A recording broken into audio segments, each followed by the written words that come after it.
seorang petani bernama Pak Surya ditemukan tergantung di lumbungnya. Tubuhnya dingin, wajahnya membiru, namun yang membuat bulu kuduk berdiri adalah ekspresinya. Tersenyum lebar, seolah dia menemukan sesuatu yang tak terlukiskan sesaat sebelum mati. Apa ini kutukan? Lubang besar menganga di tengah tanah, dalam dan gelap. Di sekelilingnya, tengkorak-tengkorak manusia berserakan, sebagian tertanam di antara akar pohon. Bau busuk menusuk hidungnya. Di sisi lubang itu, berdiri Purwa. Dia tidak sendirian. Sebuah sosok tinggi dan kurus, dengan kulit hitam legam dan mata merah menyala, berdiri di sebelahnya. Purwa, bisik Bumirah, suaranya gemetar. Dia bukan anak biasa, kata Mbah Suryo. Dia adalah pencari tumbal. Tugasnya adalah memastikan semua jiwa yang berhutang akan diambil.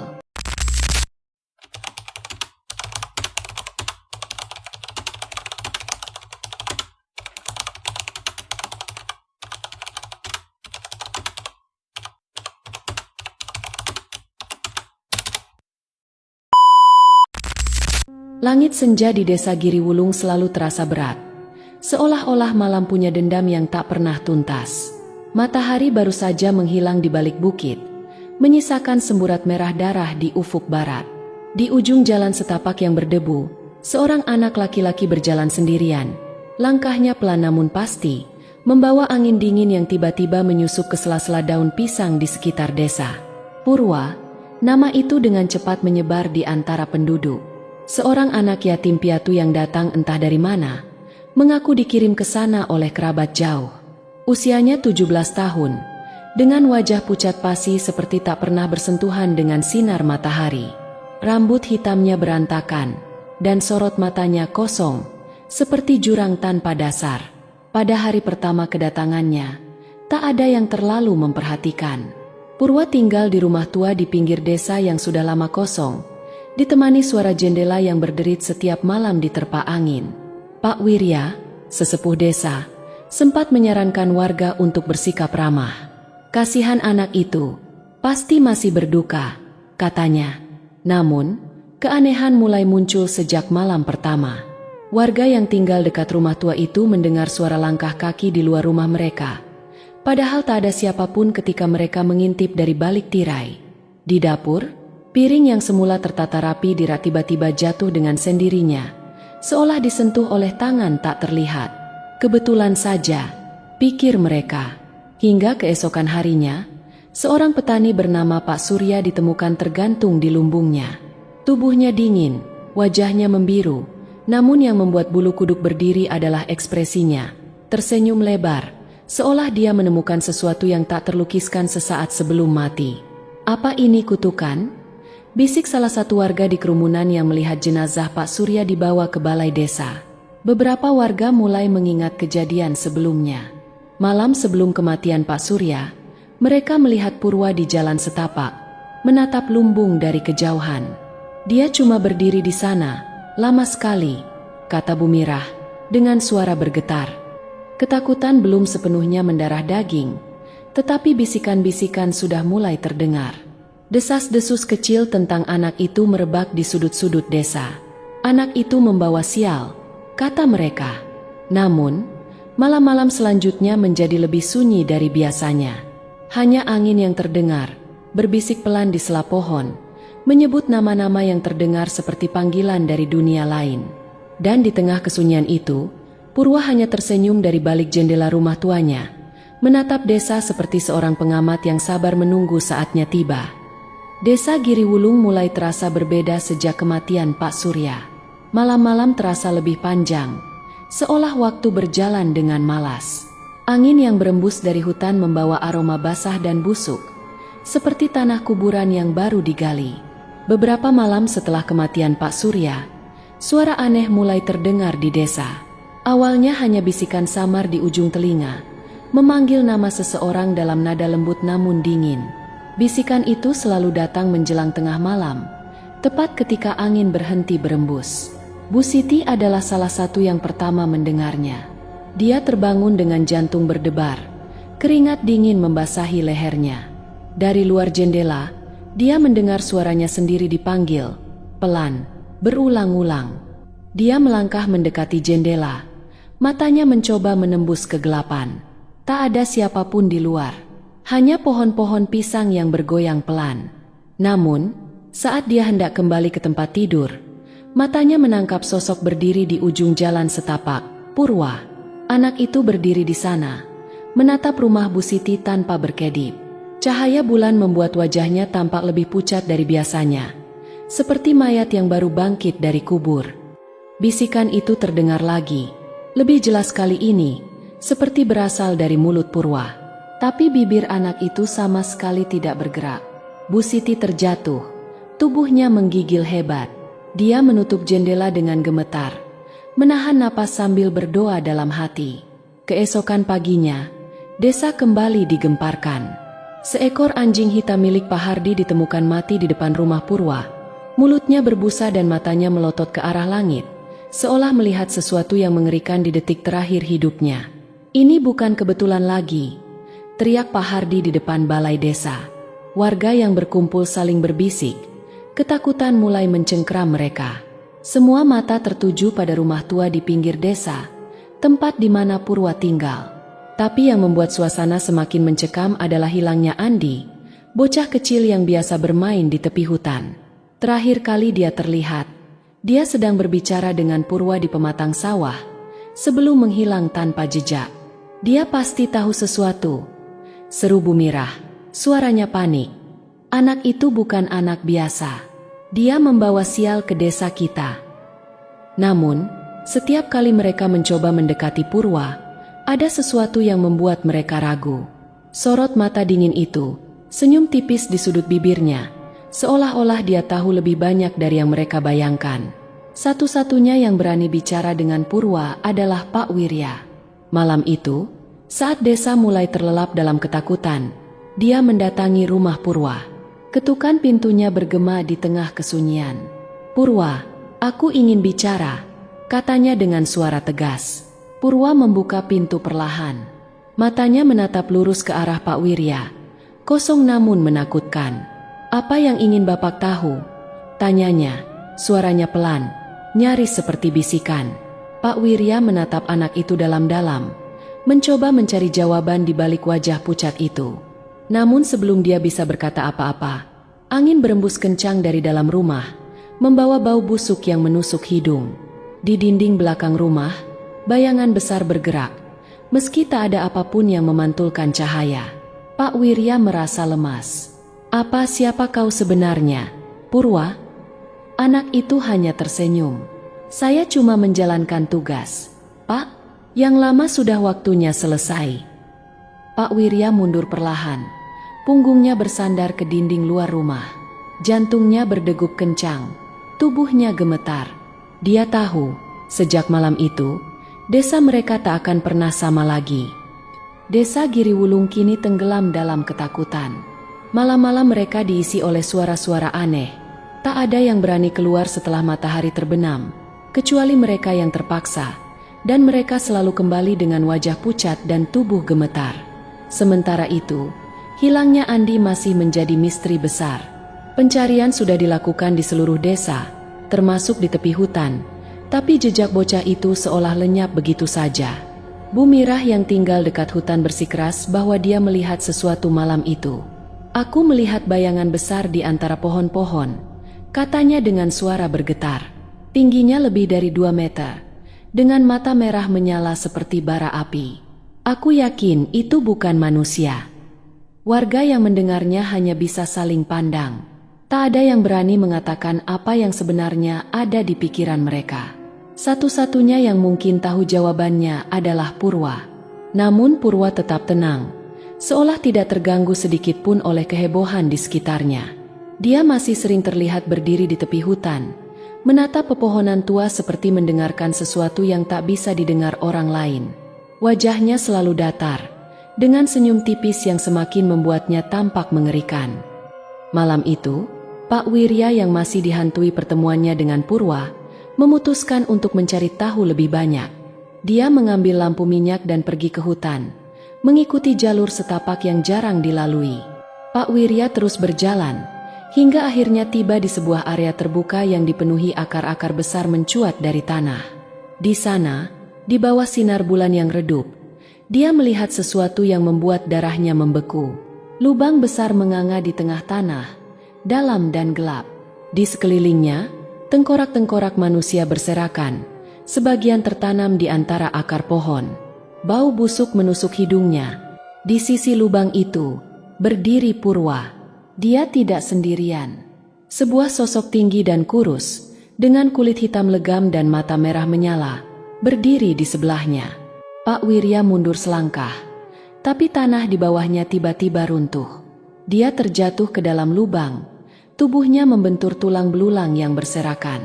Dengan napas terengah-engah, dia mencoba bangkit, tapi pandangannya kabur karena rasa takut yang mencekik. Purwa menatapnya dari atas lubang, matanya bersinar di bawah cahaya bulan. "Pak Wirya," katanya dengan suara lembut, "tidak semua rahasia harus diketahui." Sosok di sebelah Purwa tertawa pelan, suaranya bergema di dalam lubang. Pak Wirya berteriak minta tolong, tapi suaranya lenyap ditelan kegelapan hutan. Malam itu, Pak Wirya tidak pernah kembali. Ketika pagi tiba, warga menemukan jejak kaki yang menuju ke hutan, tapi tak ada tanda-tanda Pak Wirya.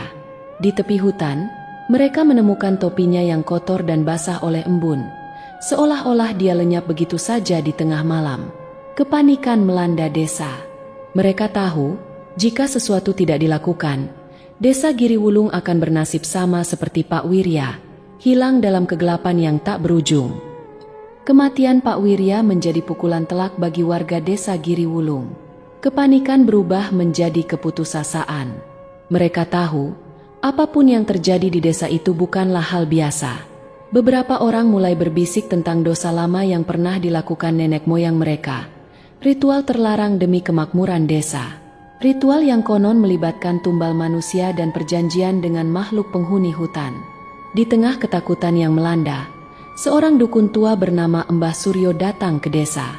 Wajahnya penuh keriput, matanya tajam meski tubuhnya tampak ringkih. Dia dikenal sebagai penjaga rahasia alam gaib, seseorang yang paham seluk-beluk dunia kegelapan. Malam itu, Mbah Suryo mengumpulkan para warga yang tersisa di balai desa. Suasana mencekam, hanya diterangi lampu minyak yang bergoyang tertiup angin. "Apa yang terjadi di desa ini bukan kebetulan," kata Mbah Suryo dengan suara berat. "Kalian semua tahu, dosa lama akan selalu menagih bayaran." Warga saling pandang, wajah mereka diliputi rasa bersalah. Beberapa dari mereka masih ingat cerita tentang masa lalu desa, masa di mana hujan selalu turun tepat waktu, panen selalu melimpah, dan penyakit jarang singgah. Tapi semua itu punya harga. Puluhan tahun lalu, lanjut Mbah Suryo, nenek moyang kalian membuat perjanjian dengan penghuni hutan. Mereka diberi kemakmuran, dengan syarat harus memberikan tumbal setiap 10 tahun. Tapi suatu hari, mereka berhenti memberi tumbal, kata Mbah Suryo, menatap mereka satu persatu. Dan sekarang, penghuni hutan datang untuk menagih utang itu. Mereka mengirim pencari tumbal untuk mengambil jiwa-jiwa yang berhutang pada kegelapan. Wajah-wajah warga berubah pucat. Mereka tahu siapa yang dimaksud Mbah Suryo. "Purwa," bisik Bumirah. Suaranya gemetar. "Dia bukan anak biasa," kata Mbah Suryo. "Dia adalah pencari tumbal. Tugasnya adalah memastikan semua jiwa yang berhutang akan diambil. Dan selama dia masih di sini, tidak ada seorang pun yang akan selamat."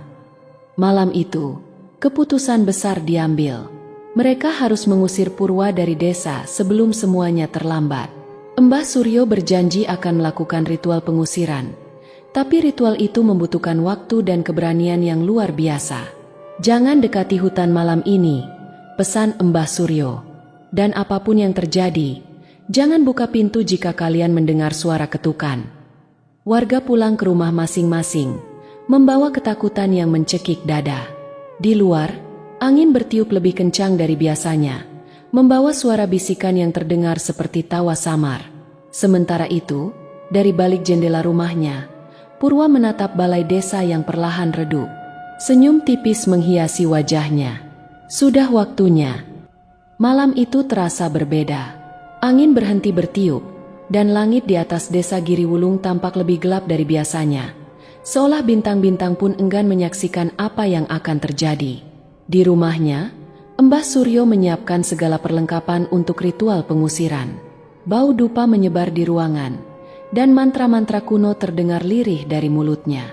Dia tahu bahwa ritual ini bukanlah hal yang mudah. Mengusir pencari tumbal berarti menantang makhluk yang sudah lama menanamkan akarnya di tanah desa itu. Warga berkumpul di sekitar balai desa. Wajah mereka tegang, hati mereka dipenuhi harapan dan ketakutan. Mereka berdiri melingkar, mengikuti instruksi Mbah Suryo dengan cemas. Ketika aku mulai membaca mantra, jangan bergerak, apapun yang kalian dengar, peringat Mbah Suryo. Jika kalian melanggar, ritual ini akan gagal, dan tidak ada lagi yang bisa menyelamatkan kalian. Mbah Suryo menaburkan garam di sekeliling lingkaran, kemudian mulai mengucapkan mantra dengan suara berat. Suara itu menggema di udara, menciptakan resonansi yang membuat tanah terasa bergetar pelan. Awalnya, semuanya berjalan lancar, tapi tiba-tiba, angin kencang berembus dari arah hutan. Api pada obor yang mereka pegang bergoyang hebat, hampir padam. Suara tawa kecil terdengar dari balik pepohonan, semakin lama semakin jelas. Dan di sana, di tepi hutan, berdiri Purwa. Dia tidak lagi tampak seperti anak laki-laki biasa. Matanya bersinar merah dalam kegelapan, dan senyum di wajahnya kini penuh dengan keangkuhan.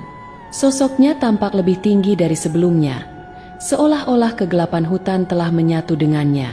Tidak ada yang bisa menghentikan yang sudah ditentukan, kata Purwa. Suaranya bergema seperti dua suara yang berbicara bersamaan, suara anak kecil dan suara tua yang dalam. Beberapa warga berteriak ketakutan, tubuh mereka gemetar. Satu persatu, mereka mencoba melarikan diri dari lingkaran, meski Mbah Suryo berteriak agar mereka tetap di tempat. Jangan keluar dari lingkaran. Jangan biarkan dia memecah pertahanan kita, serunya dengan suara putus asa.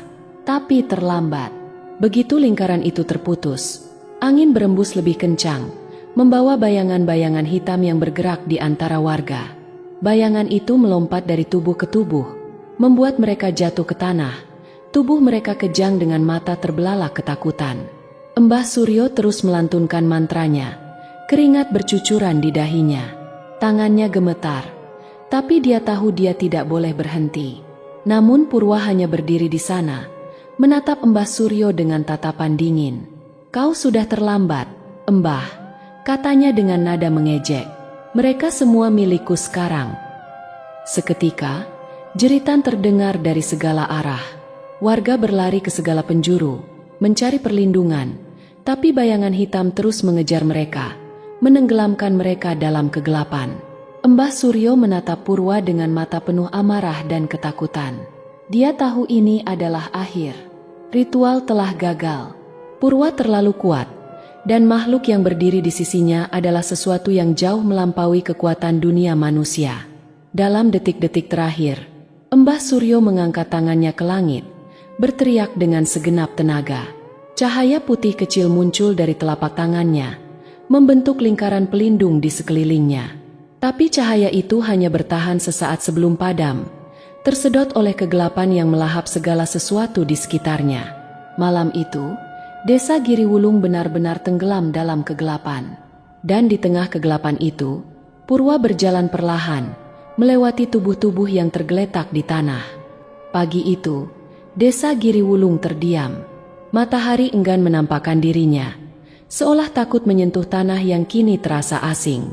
Bau anyir masih tercium di udara, bercampur dengan aroma asap dari obor-obor yang padam di tengah malam. Rumah-rumah berdiri bisu, dengan pintu yang terbuka lebar seakan melambangkan keputusasaan yang merayap di setiap sudut desa. Beberapa warga yang masih hidup berjalan perlahan. Mata mereka kosong, wajah mereka dipenuhi luka dan ketakutan. Mereka adalah saksi dari teror yang hampir tidak bisa dijelaskan dengan kata-kata. Di balai desa, Mbah Suryo duduk bersila. Wajahnya tampak lebih tua dari sebelumnya. Matanya menatap lurus ke depan, penuh dengan penyesalan.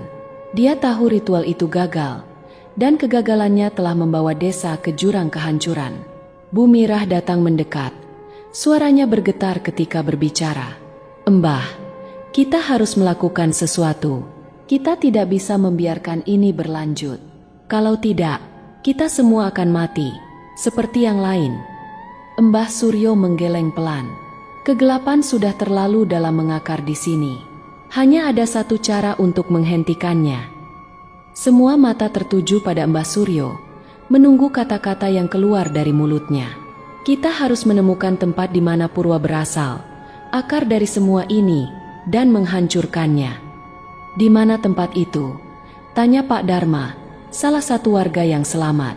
Mbah Suryo menarik napas dalam-dalam. "Hutan larangan. Di sanalah semuanya bermula. Dan di sana pula kita bisa mengakhirinya, jika kita cukup berani." Warga terdiam. Hutan larangan adalah tempat yang tidak pernah mereka dekati. Hutan itu adalah rumah bagi makhluk-makhluk yang tak seharusnya ada di dunia manusia. Tapi sekarang, mereka tidak punya pilihan lain. "Kita harus pergi malam ini," lanjut Mbah Suryo, "sebelum Purwa menemukan desa berikutnya." Bu Mirah menatapnya dengan mata penuh ketakutan. "Tapi, bagaimana jika kita gagal lagi?" Mbah Suryo menunduk. "Kalau kita gagal, tidak akan ada fajar lagi untuk desa Giriwulung." Malam itu, mereka bersiap. Hanya 7 orang yang cukup berani untuk mengikuti Mbah Suryo ke hutan larangan. Dengan membawa obor dan jimat pelindung, mereka berjalan dalam diam menuju tepi hutan, tempat di mana kegelapan seolah bernapas lebih berat. Langkah mereka perlahan. Setiap jejak kaki terasa seperti ketukan di pintu kematian. Angin dingin berembus, membawa bisikan samar dari dalam hutan, seolah mengundang mereka untuk masuk lebih dalam. Di kejauhan, di antara bayang-bayang pohon, sosok Purwa terlihat lagi, menatap mereka dengan mata merahnya yang bersinar dalam kegelapan. Dia tidak bergerak, hanya berdiri di sana dengan senyum yang menantang. "Kalian tidak akan pernah bisa menghentikanku," bisik suara yang datang dari segala arah. "Aku adalah bagian dari desa ini. Aku adalah utang yang harus dibayar." Mbah Suryo mengepalkan tangan, memegang jimatnya erat-erat. "Kita lihat siapa yang menang malam ini," katanya pelan, tapi penuh tekad.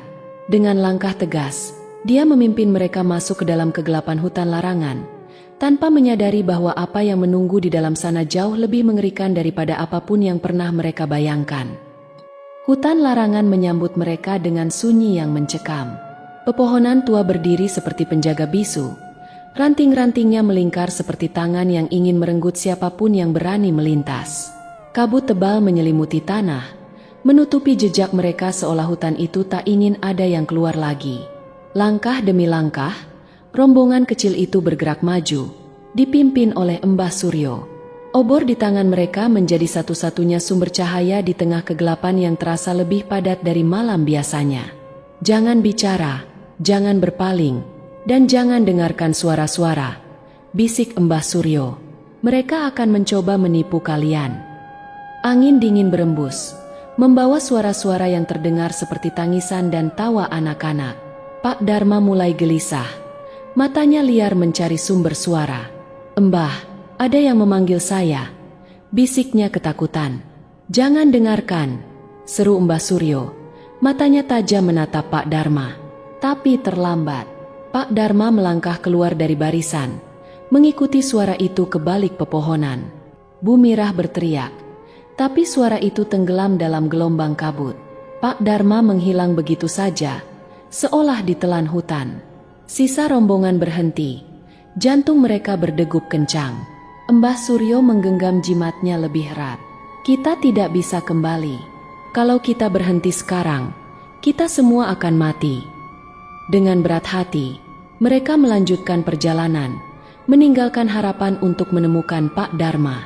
Semakin jauh mereka masuk ke dalam hutan, semakin jelas terasa bahwa mereka sedang diawasi. Bayangan-bayangan bergerak di pinggir penglihatan mereka. Namun ketika mereka menoleh, tidak ada apa-apa.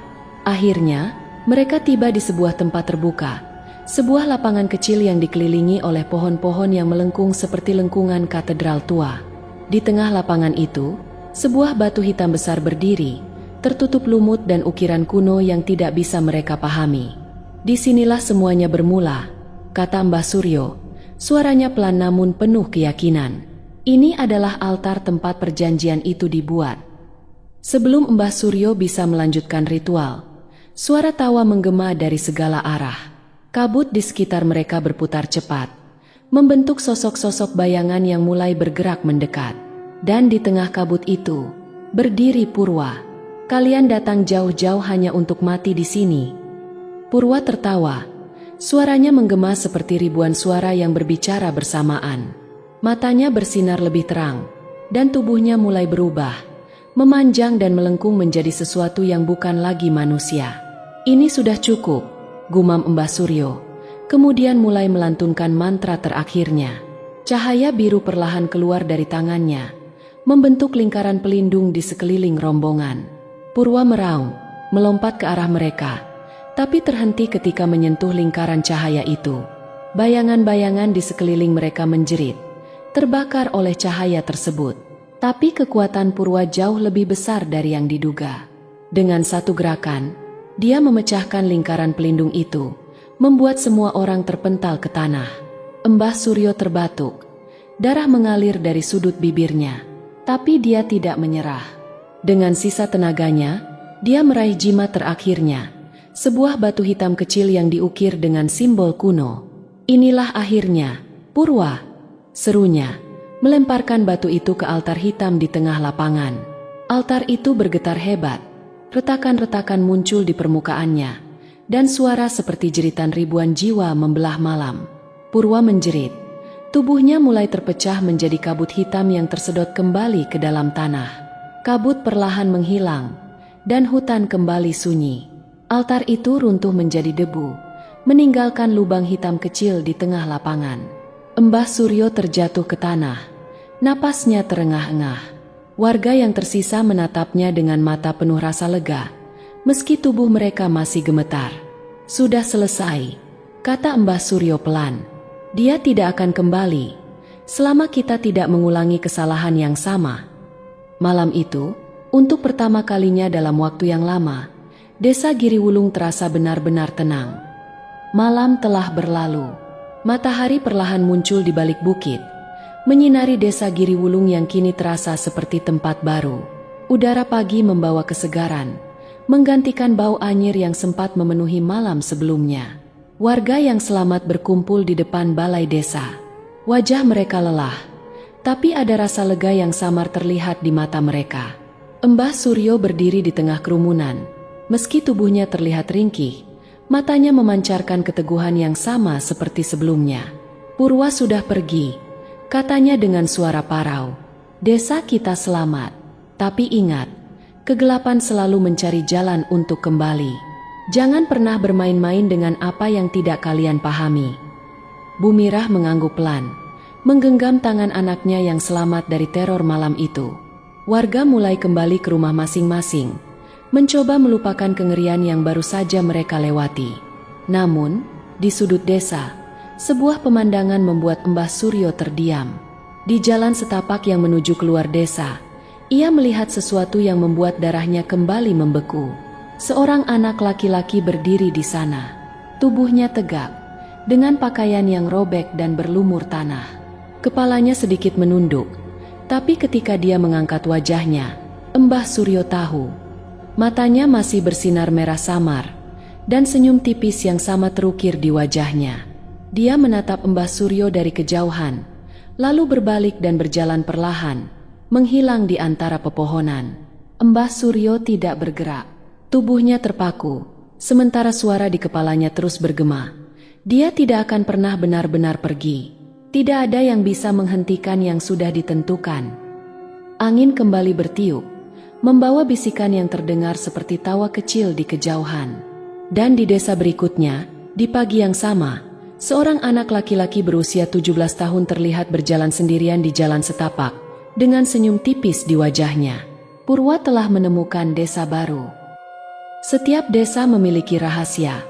Beberapa terkubur begitu dalam hingga waktu pun enggan menyentuhnya. Namun, kegelapan tidak pernah benar-benar lenyap. Ia hanya menunggu waktu yang tepat untuk kembali.